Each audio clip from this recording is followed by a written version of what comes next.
all depends on. Okay. We're live. Okay, this is Senate Finance. And we are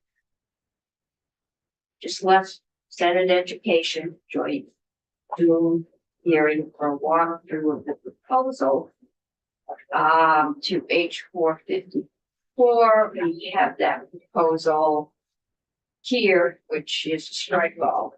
So we have another 100 some page bill. I think listening to it,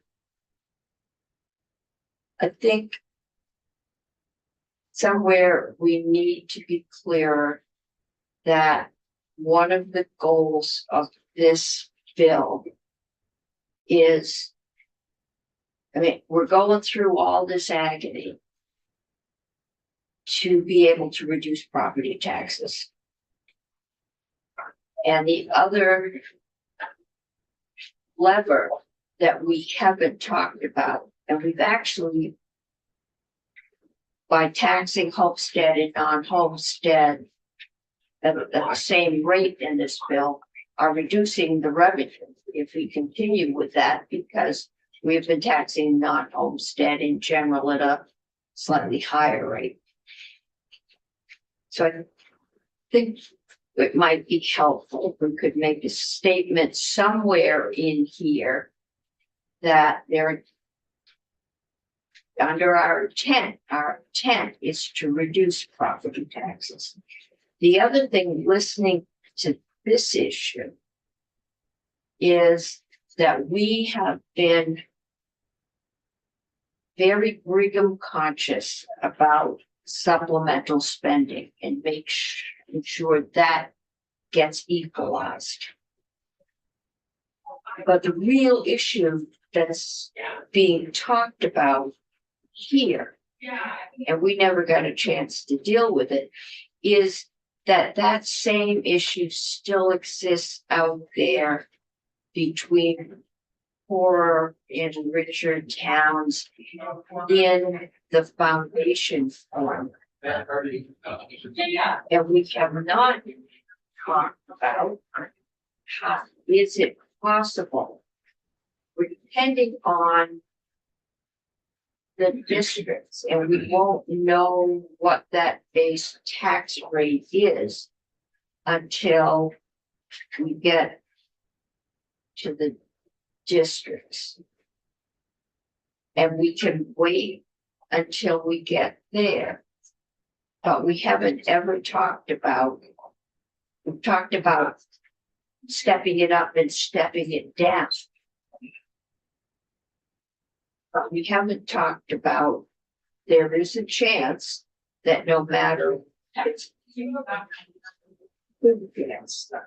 probably that some of our lower spending towns, the Barrys, Slate Valleys, not sure what the Springfield was. I would have thought that was Slate Valley, but right,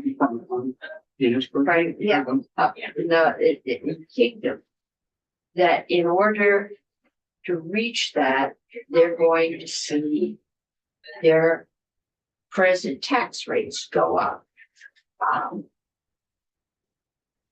We've got a good chance of equalizing and maybe even reducing slightly healthcare costs, but they've been an escalating trend in this country since I've been here 40 years. No sign that that escalation is going to curb. We will get better control here, I believe, but there's still going to be a major issue. We're not going to build our way out of the housing affordability crisis in any near future. So I thought I'd just get that.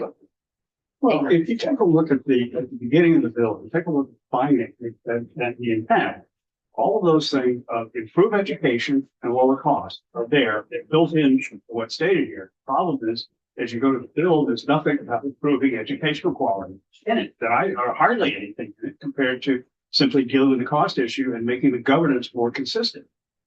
And that to me is the thing. I've read all about how theoretically we're going to lower costs by having a foundation formula. I don't see that. I see having a foundation formula, but I don't see lowering cost in there anywhere.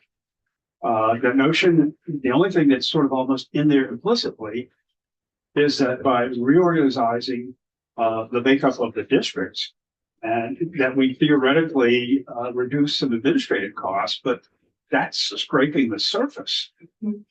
I don't see, I see very little action. I mean, unless I've only read it 3 times. To do The that. newest version.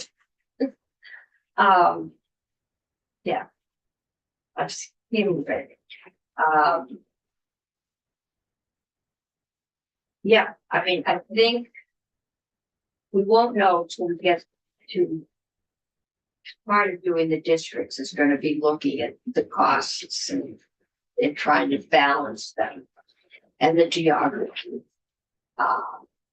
And also how not to, and we dealt with this, and we talked about using various percentages of, and how the supplemental fees come in. We talked about that, but the issue that I think is the biggest concern that I keep hearing, and I think it's a valid concern, is that we wind up punishing those districts that have low cost and great results. I have, I think, a solution to that. I think I got it from Senator Bonner, but it was on another thing. The thing that Tammy Colby talks about, I think Pipus talks about, is when they set the base in the wage and use a professional PJP, professional judgment panel. We've got concerns about schools that have higher costs of living, so they may have to spend more. We've got schools that may do a base rate.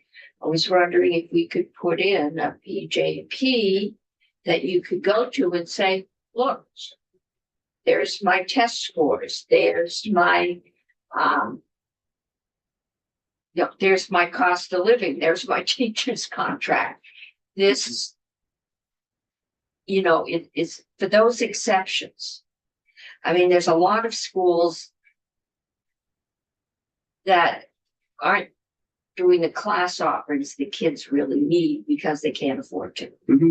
And we want to bring them up, but I think there's a recognition that that local tax base. So the thought is if we spread out the local tax base, it will equalize that impact. But we're not sure of that until we get the districts and see what happens. And I suppose in the next 20 minutes, we can't figure out how they're doing equalizing formula.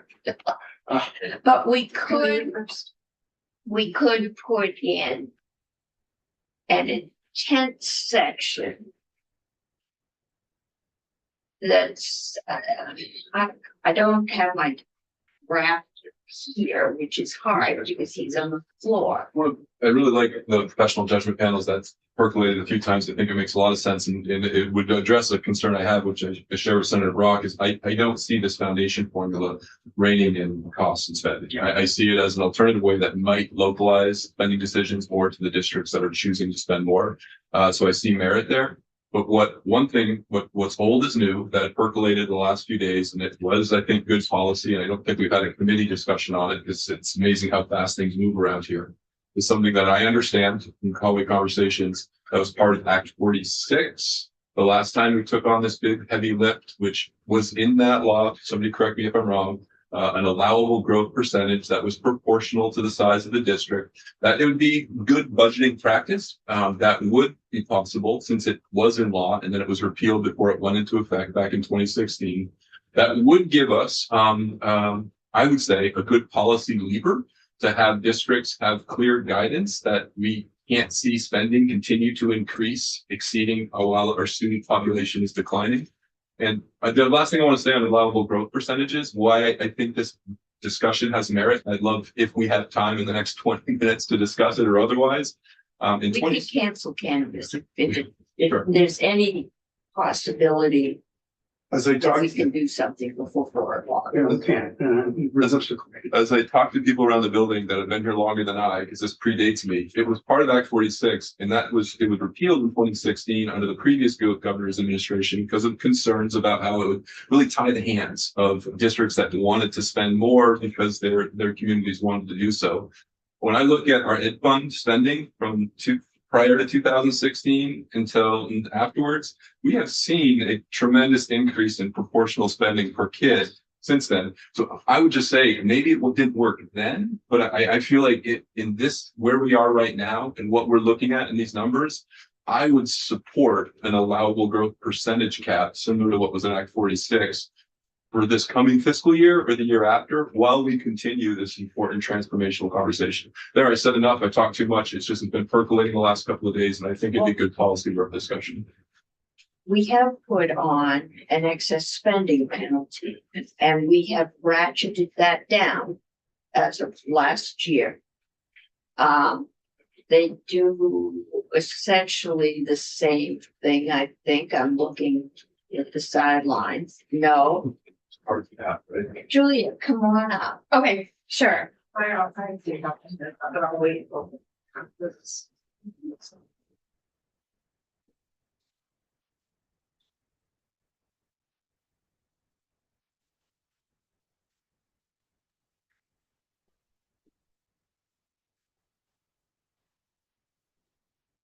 Hi. I'm Julia Research by Fiscal Office. Madam Chair, did you want me to explain allowable growth percentage? Yeah. Or talk about how it differs from the excess spending penalty? Just really quick. High level. So the allowable growth percentage, this was contemplated in finance last year. When you were contemplating the excess spending penalty. Essentially what you'll recall is that the excess spending penalty, which we have in current law, sets that 118% of the average and if the school district's education spending is above that amount of the excess spending penalty, then they're double taxed on the amount that they're above. The allowable growth percentage, and that's a flat 118%. You can just sort of think of it as a straight line, regardless of where a school district was in the prior year or in this year. Everybody can have the same cap, and then above it is where they're double taxed. The allowable growth percentage is based off of where their education spending per pupil is in relation to the highest per pupil spending of the fiscal year that you would choose. So for instance, FY25, you would look at what the highest per pupil spending was in FY25. And then there's a formula that was included in Act 46 that would essentially calculate the allowable growth percentage. And what that would mean is that the way that percentage is calculated is by comparing the ratio of the district's per pupil spending to the highest per pupil spending in fiscal year 25 and creates a percentage. So what that means is that the lower spending districts in the following year have a higher allowable growth percentage because they're further away from the highest per pupil spending, compared to your highest spending districts will have a lower allowable growth percentage. It's almost a guarantee that you're going to increase your spending tremendously. Because you have the ability to go up to that highest, which may be excessive by any standard, and it still doesn't bear any relationship to the results you achieve But or need to achieve for this. Senator Brock, they have that ability now. This I know, would and it's bad now. It'll be worse if we say that we're going to do a reform and we keep it.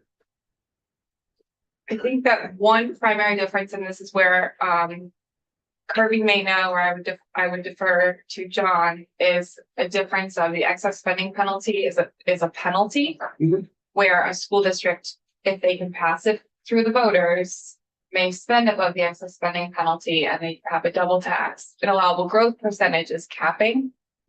I believe the amount that it's a policy question, right? Do you want it to be a cap where they're not allowed to spend higher, or is that sort of your new threshold for the penalty? Either way.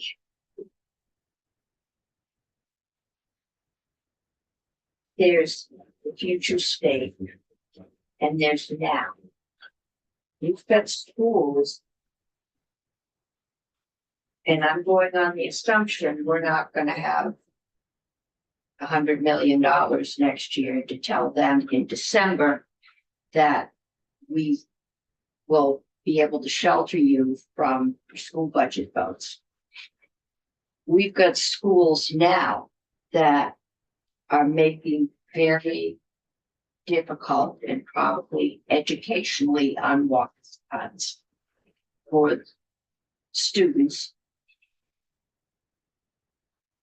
And if we have them, charge them, tell them they can't grow next year,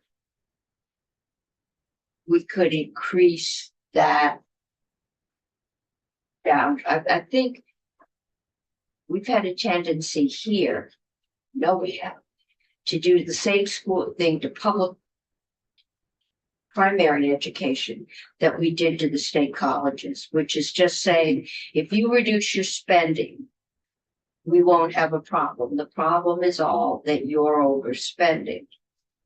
At least I've come to realize the schools have not been on, at least most of them, have not been on a spending spree of just whatever, you know, if we want it and it's good education. I don't, and if there's been any fat in most of the budgets, it's long gone, and some of them haven't had any fat to get rid of. I think what we're saying in this bill is that we recognize that the problem is the governance structure. That, and it's not voting on your school budget per se.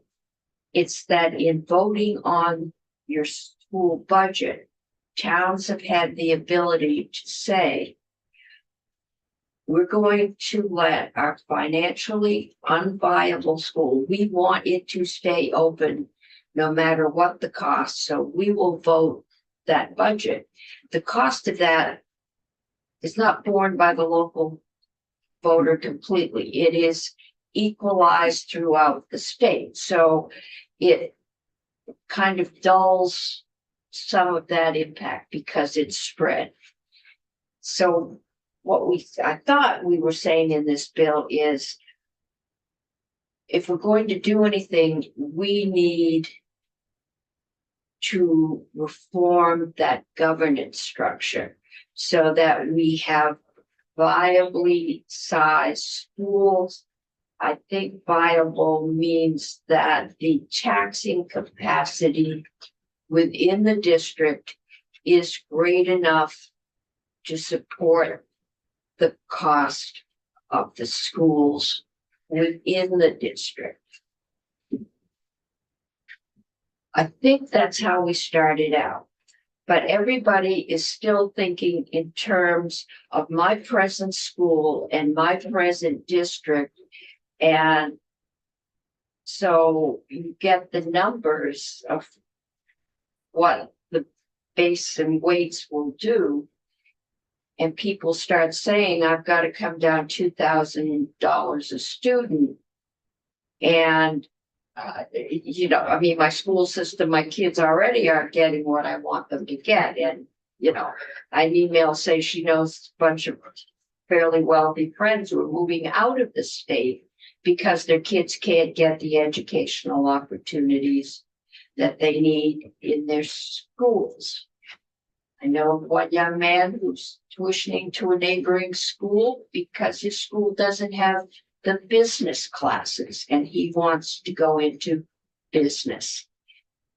Those are the kind of opportunities we're trying to make everybody get. And I'm still not sure about the chicken and the egg. We need to get to the discussion about the districts. And then in the process of doing that, we need to see what the tax rates would look like once we have the new property wealth and, you know, buyer at the principals and superintendents and see what it looks like. And we've got a tuition, I mean, we've got a way to ramp it up or down. But we might say, before we pull the trigger on this, before we decide, we have to see that there is an overall efficiency. I mean, if we're doing this 3 and 4 years out, there's going to be a certain amount of inflation, and at this point, no one knows what it's likely to be. But that we have a more efficient and cost-effective system, and we have one that will provide equal access to education. And if the numbers don't work, we will do an equalizing formula for the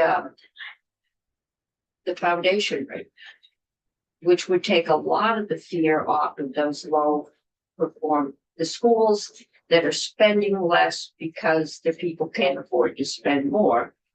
And then we could do the PJPs for the weights, and we could do it for the schools that are the exception. Since our 20 minutes are running out, what are we working to accomplish? We need, if we're going to do anything other than genuflect, we need to come up with some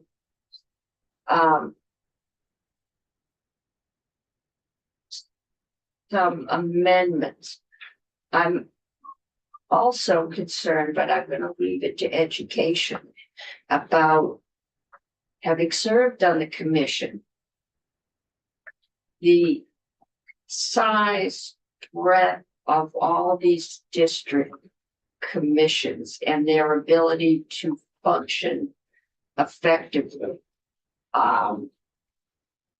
We are the responsible group, and So I thought with the PPPs in connection with that possible allowable growth percentage, I thought that if we do cap spending, then there might be a mechanism for school districts that need to be considered. Otherwise, this is a new area for me, so I don't know if that already exists or if that would be something we pull back 46 as well. So my understanding is the PJP, professional judgment panel, that's one of the manners of determining the foundation formula that's often paired with the evidence-based formula or the cost factor approach.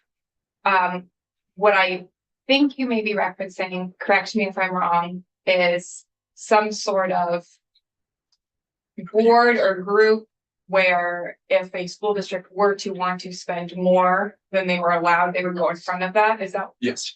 so? Or less. Then they would need to go, they want to spend less, right? With the allowable growth percentage cap, if they spend less than that, they don't need to get that approved. No, it's like, it's They don't have Senator to Brock, spend- highly efficient school right. that's spending less than whatever the base weight, whatever that rate would be. And I hope I made clear, I'm talking about this for like this coming year before all this future state. So this is something I'm putting on the table for the coming fiscal year and the year after. so to No, go ahead, Julie. To clarify, you're talking about in the interim, before the foundation formula kicks in, some sort of more stronger spending cap. Where perhaps the allowable growth percentage, where if a school district were to want to spend above that, then they would appeal to a board. I'm not familiar with that exact concept. There was something very similar in Act 127, the original transition mechanism that was repealed. No. You'll recall there was that 5% cap. Or that one. But there was another piece of it. Where we won't go into all the caps and all of the percentages, but essentially there was one where if a school district wanted to maintain their tax rate transition. And they spent more than 10% of I forget of what. But if they wanted to spend more and wanted to maintain their tax rate, there was something called the Tax Rate Review Board. Right. In that original language, where school districts had to go before this tax rate review board and explain what it was for and that sort of the rationale was like. Does that exist? Is there a tax No, it's- review board? No, it was repealed Okay. with HA 50, I don't remember the act number. I'm wondering thoughts. No, I'm just wondering if we did like a more simpler version of that instead of finding the highest spending and finding a percentage between everybody and just do it flat, kind of like in the bill right now, you have a educational opportunity payment and have a NIPA, inflator, NEPA, whatever it is. In the meantime, to be able to, you can spend whatever that NEPA inflator is above your current spending, at least it'll. In my travels, I believe the concern might be that the higher spending districts would be advantaged if it was a flat rate. And so by having it a higher percentage for lower spending districts, it kind of equals out because raising an extra $1 billion is different if you're a bigger district already. But on a year-to-year average, do higher spending districts increase more than a lower spending district anyway? I guess the idea being 1% on a higher spending district is more than 1% of lower spending district. But Just 1% is 1%. Yeah, so it's a question of percentages versus dollar amounts. This is an old Remember that. slide from last year. So none of the numbers pertain to the conversation, but I think it's a helpful visual for the conversation that you're having. Where all of these blue dots represent, this was during the conversation about the excess spending threshold versus the allowable growth percentage. Each of these blue dots represent a district's per pupil education spending. And what you see is the orange or brown line, that's what the allowable growth percentage would amount to in dollars per each district. Whereas the green line is the flat adjusted excess spending threshold that was being considered. These numbers do not correspond with the policy that you're contemplating right now, but the visual is consistent with what you're talking through. I remember, Mhm. and I remember last year we didn't do this. It was and it was, I think, at 11 o'clock at night. Yes, it was. I remember being very tired. That I haven't heard the health insurance rates that have been requested. But I'm sure they're double digit. Because we've got this year that, so I think schools can anticipate at least one more year of double digit increase. I've also been told by some schools who did their personnel contracts coming out of COVID, where, we were looking at 7 and 8% inflation, that those contracts are up again. I think you can assume that schools are going to have some cost increase on both of those things. When we get to the 10% cap, Senator, you weren't here, I don't believe. When we did the weights, the concern was, as always, some schools, Champlain Valley was seeing a massive loss. And other schools were seeing a massive increase because they had been being given credit for more low income students usually. The ones that lost, it was usually on the poverty level. And the ones that gained large were usually on the English as a second language. And some schools had been, and we did the 5% 5% a year over 3 years and left. The other body wanted gaining schools who had been carrying that cost for a number of years to get their money right away. And so they said, everybody's going to have it, it's going to take place right away. However, if your school taxes or spending. You can go up to 10% and you increase spending and your tax rate can't go up. So up to 10% spending increase. So, and that was their, well, what we found out is that not every, many schools figured or thought they could do a 9.9% spending increase and see no increase in their tax rates. This committee never saw that bill. Proposal went to Gov Ops because it was their bill. And we spent the first 2 months of last year trying to get that straightened out before we could do here. So I want to be really careful I don't need to that we spend the, don't give an impression that you can spend more, but your taxes will go up more is fine. You can spend more and your taxes won't go up more is something I didn't mean that to is spin our wheels, financially impossible to to spin our do. wheels out on this. I just it percolated yesterday, so I released it. Senator Hardy's back if you wanted to focus on the amendment she just presented. Well, we're talking about the finance sections and probably some things we didn't get to, but Did you have the I'm sorry? We kept spinning, I forgot what it is. Trying to be task oriented. okay, so we were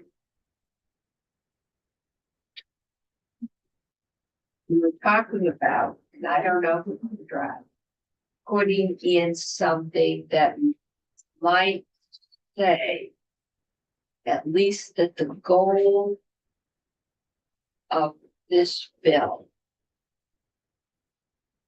is to gain more control over spending or to reduce the overall cost of education As No one is part of the taking intent. control over that. in the Not intent. what we're trying to do. What we are trying to do is we're trying to see that we have an education system that has reasonable costs and outstanding results. To do You that, can put that in. and that goes along with what the beginning lead in. But as I mentioned, that in this, there are all kinds of things about setting cost rates, but there's not a whole lot, if anything, in there about ensuring that you've got quality to go along with it. Now, that said, we know that we have these situations right now in which we have low spending districts that are achieving good results, excellent results, and we have high spending districts that are not. And it's trying to get those gaps addressed should be part of what we're trying to do. That we aren't just trying to control costs. We're trying to, as the Yeah. lead-in says here, Yeah, the About lead-in quality. says a lot about education. When I was just sitting and listening, which I don't think is something we've the time to do. I didn't hear that balance that we could definitely improve education a lot more than we're even contemplating if cost wasn't also a factor. well, one of it is governance also. We said that a lot of the reason for this bill is governance. And we talk about governance in terms of cost containment and so on, and making a clear line between the state's spending obligations as opposed to not having one person decide what we're going to spend and have another person then decide to pay for it, how to pay for it. Of aligning that in a single chain theoretically, and that puts the state in a position and also makes people at the district levels feel that they are disempowered. And I understand that. Yeah. But at the same time, the issue of governance means that you got to govern. And if we have that continued increase in cost and decrease at least on supplemental level as opposed to the formula, but we still don't have a connection between delivering acceptable level of quality at the school and at the district level. not our committee. It's not our committee, but it's an integral part of the cost angle. Yes, it is. So how do we do that? And I've got Senator Goulart. Thank you, Senator Cummings. That is the job of the Agency of Education, Randy. And I know I've said that here before, but they are the body that should be monitoring Mhm. and reacting to. Yeah. But are we progress or satisfied lack with it? thereof. Are we satisfied with what they're doing? And if not, as the state agency that provides the oversight of that and the policy issue of that, that's where we ought to be I don't disagree. exercising. And can I just add to that, that's one of my big frustrations, is that we've spent the whole session reacting to a proposal that the governor made, and then this bill that was brought to House Education.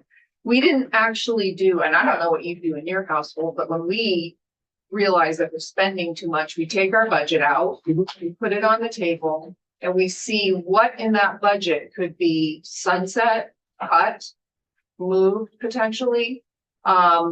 What is excess? What do we not need? How can we bend our cost curve and our spending curve? And what can we do to reduce our spending? We haven't done that. And that's really frustrating.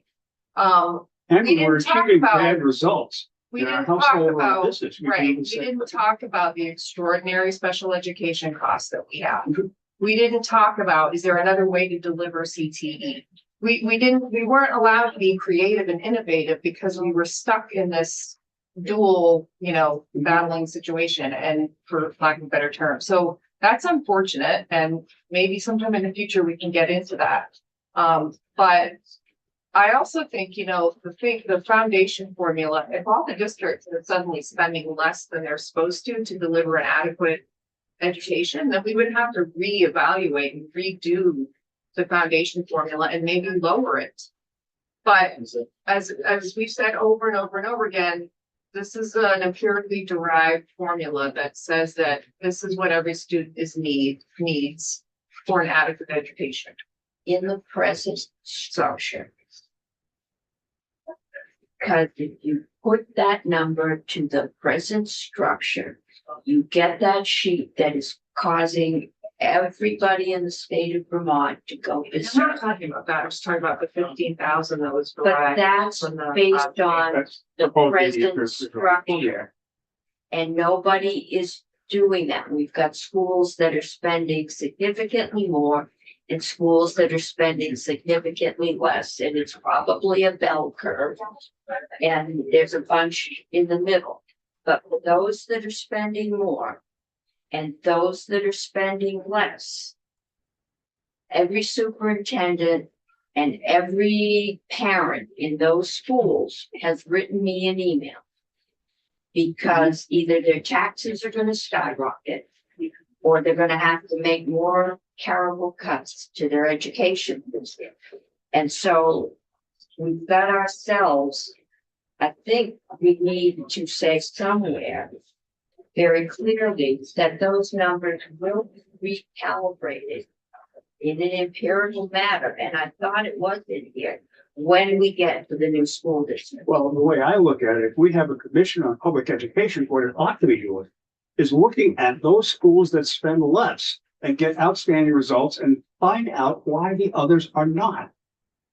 That's not what we've asked them to do. Well, that's what they ought to be doing in my Well, opinion. they're doing what we asked them to do, and now we're adding more on top of it. I agree with you, and I feel like I've heard in the hallways that is absolutely where January we need to shift and pivot and focus on. I just wonder, do we need as a committee to weigh in on this amendment before floor at 4 p.m.? Is If that what was on our we table? want to make Okay. any changes, Okay. we need to come up with an amendment. That's all. I'll say I generally support what Senator Hardy has put together to move this conversation forward to get to committee conference. I would be supportive of a strengthening of that contingency, the second contingency. But I would wonder What if there's second contingency? Senator Hardy might want to let go. It's the additional report on the weights and the foundation formula that was presented. Okay, that's in there. Yes. But strengthening it to require an affirmative action by the legislature, something I'd be open to. I'd be curious if there's any thoughts on that. Yeah, so I don't know if you've checked your email, but there was, you had asked Beth our legislative council about that.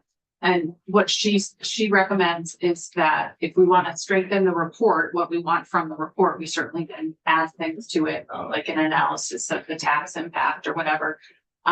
But she said, finding it, we can't tell a future legislature what to do, but we could ask that the Secretary of Education or some other outside official certify that things have been done, certify that districts are up and running and ready to accept students, certify that the report has been delivered and that the legislature has had time to, consider the report, so that there would be some sort of outside certification that those things had happened before a new foundation formula went into effect. That's how she recommended doing it. So I definitely think that would be great. And I'm happy to work with Beth on getting that language. Would If you would like to do that, this would be more of this committee's. would you see value in requiring an affirmative action by that legislature to affirm that the weights and the foundation amount is going to be that condition before it goes into effect? I think that it's difficult for us to put language in that, sort of locks in another legislature. But, because we don't know what will be in that report as well, that, and I would hate to get into this sort of, I don't know what the right term is right now, tired, but the sort of, difficult situation where, I guess I'm trying not to say this term that people don't like, which is called check back. And so I'm in my mind, I've been wondering if there's a way to condition the I implementation of think this. you just say it. This is essentially a tax rate. I mean, if you're gonna put the weights and measures in and say, this is what that spending is going to determine your tax rate. Yeah. I'm not at all comfortable having that just go into effect without. So I think this committee should have, that upon receiving the report, this committee, the sitting legislature has to act in the affirmative before any of them go into effect. I would support that. Okay. In effect, you're putting the sunset in. I would, And you're leaving to the future legislature to then decide whether or not to continue. because I would ask the legislative council attorneys how they would envision doing something like that. I would also note, Madam Chair, as you know, that tax rates are, right now, the legislature sets the yield through the yield bill. And in the future state, the legislature would set the tax rates through a tax rate bill. So there would still be that sort of contingency of Right, the but once legislature the acting base every is year. in, the tax rates are pretty much determined, just as the yield is determined by the voted spending. So if towns vote to spend more, we really can't set the yield at less right now. We set it, but it's based on the spending, and the base and weights will now determine the spending.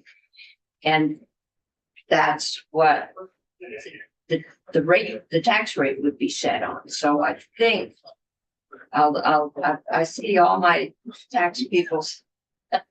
And I don't know is Beth here, whoever drafts. Beth is not here. So Kirby Keeler said, Councilman, I'll throw something out there. Okay, It's implied when the report comes back and before this takes effect, that you can still act. So I'm not sure that you need. There's a difference. There's a big difference to me that if it's just going to go into effect without action, that's different because you would need to undo that a majority of both parties and willing executive branch. Whereas the check back and the Affordable Heat Act conditioning the rules from going into effect required an affirmative act by that legislature, which would require a majority of both chambers and the executive branch to approve it before it would go into play. Yes. So I'm wondering if there's a path where we would have a similar check back where an affirmative action by that legislature would say, yes, put in this foundation formula based on that. I think we just have to say that And I'm the fine with base and that. weights will not go into effect until there is a vote by the legislature. Otherwise, you've got a commission out, a study group just saying, okay, this is what it should be. I'm not sure how that's, if the goal or part of this is to give the legislature more control over education spending, to allow an independent group to come back and say, this is it. And it comes back and says you need to spend 50% more than you're spending now. I think we need to be able to say that. I'm not sure. John Gray, Office of Legislative Counsel. I may have missed important context for this, but just so we're all on the same page, the way that the contingent effectiveness works is that you roll out the foundation formula that is in the bill into effect based on that contingency. You may have received a report that describes an alternative foundation formula, right, that you could use as an approach. And so an affirmative determination would be required to use the recommended piece. What's contingently rolling out is the foundation formula in the bill, which is not something you're waiting on, that's there. So if we vote for this bill, all our constituents are going, because it is now out there as public record, are going to look at that spreadsheet and they are all going to say, you are cutting my spending this year, or you're raising my tax rate this year. I think it needs to say directly that no new rate will go into effect until the new districts are in effect and the legislature has approved the new base and weights. So something I could offer is that it will not happen until the new school districts are in effect. It cannot happen until that's because that's the contingency. So And that's in the House bill. so That is a check back. So I'm looking for a second check back. But I'm fine with the language as it. I can support this amendment. Great work. I that second contingency of knowing what the weights of the foundation are to affirm that future legislature before we're to go. I think that is also assumed right now, but would it hurt to state that clearly in the legislation? well, the reason we don't is exactly the point about not binding a future legislature. If we were saying, like the suggestion earlier, that you had AOE certify a statement to some effect, you can ask. Well, for what you that. can certainly do is you could say that the bills will sunset, or the requirement will sunset as required in this legislature and as of a certain date, could you not? Yeah, I mean, it won't even have been in effect. So Yeah, that says the whole thing will sunset. We just did that with the Affordable Heat Act. We sent it out, said put numbers on it, but it wouldn't go into effect. We didn't bind the hands of the legislature. We just said the legislature had to vote on it. I think that's when we go out to our constituents. This may be purely political, but we need to say to them, this is not rolling out on its own, that we will have to act affirmatively. Once the districts are done, once the new the numbers are empirically calculated, we will have to make, your voice is not gone as of the day we go home. Well, the voters. Well, yeah, but, I'm fine with the amendment if we're looking for that before we're trying to take a committee position on it. Thank you for your good work. If you would like Senator to work. which amendment are you talking about? The big one that Senator Hardy just. Okay, we're talking about committee amendment. And are you fine with that? Well, I can With the amend, amendment? I can No, amend. with the with putting a committee amendment on that says that once that study report back group, whatever it's called, calculates the new base and weights, and the new districts have been set, that those new base and weights won't go into effect until we positively vote to do so, which gives us or whoever replaces us a final check on what's going to happen. Happy to bring that forward for third reading, just to move this along today. I'm fine on that, then, as far as our committee is concerned. Now, the overall piece, I'm still thinking about, like, frankly. Okay, I'm just trying Yeah. to get a committee This much amendment, to get to the next step. assuming that I'm okay. this amendment goes or some similar amendment goes. I'm I'm okay. Based on what John said, I think we're pretty much there in the bill anyway. right, but this would make it explicit that we get a vote. We're getting the vote with the district map, so that will have to be agreed before this goes forward. That's in there, right? Right, So but we don't, I mean, there are several contingencies. If you would like to strengthen the contingency, I'm happy to embed it in this amendment so that it is even stronger if that is what the committee at wants. this point, I would like the finance committee to have its own amendment, since that's what we were asked to do. Okay, Today or at third reading. I'm trying, I think we could wait till third reading because I'd like to give my drafter. If you want to take a break, you could, up to you. Take a short recess, come back at 3, Madam Chair.